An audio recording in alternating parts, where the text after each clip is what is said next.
What happens if children's dreams are not deferred? What happens if we put young people at the forefront of decision making?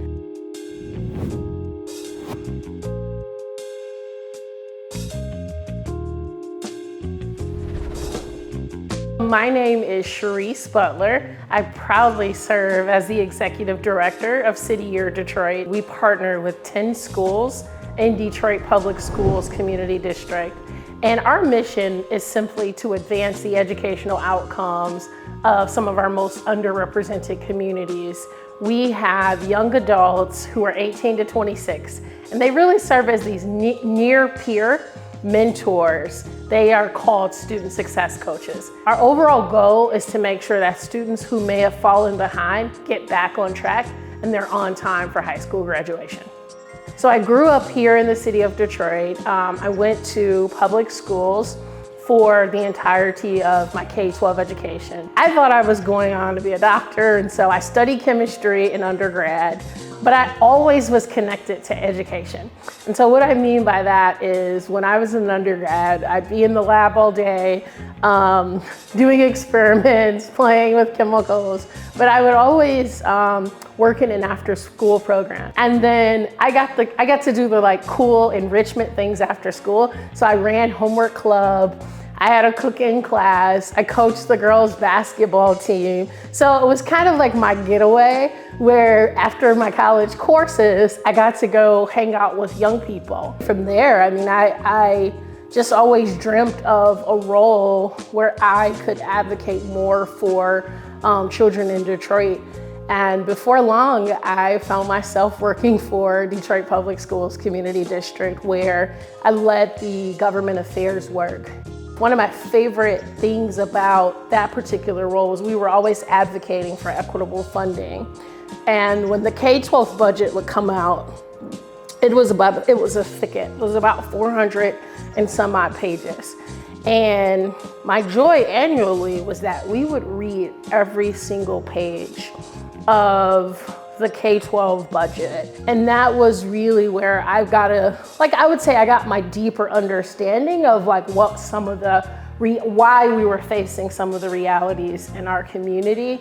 And that has been the sort of fuel for me to stay in education, to not only advocate at the systems level through more resources or changes in state law, but then also wanting that deep connection back to community and the students. And so that's what's led me to City Year Detroit.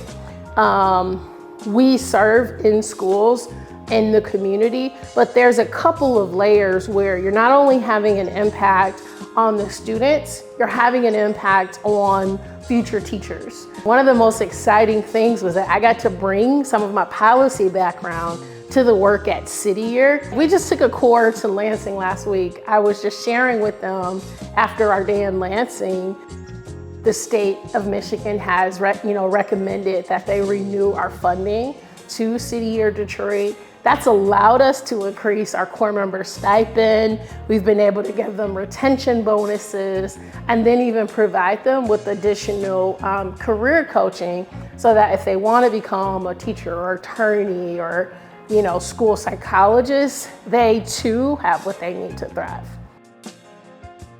I know for certain that we've done some revolutionary things this last decade or so, but as we build these deep partnerships, I'm excited for where Detroit will be in about 10 years.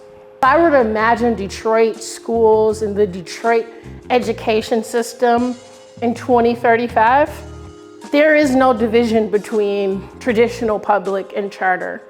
Every child can get on a kind of bus loop in the morning and get to school on time. There's before and after school programming. There's summer school programming. There are parks and recreation centers where children are just getting to have some fun and learn a little bit. There's libraries, whether they're kind of community-based with a little library posted in a park, or actual branches that are open that have digital literacy, they're learning about AI, they're kind of future forward, but there's just a value around learning and a deep connectedness in community.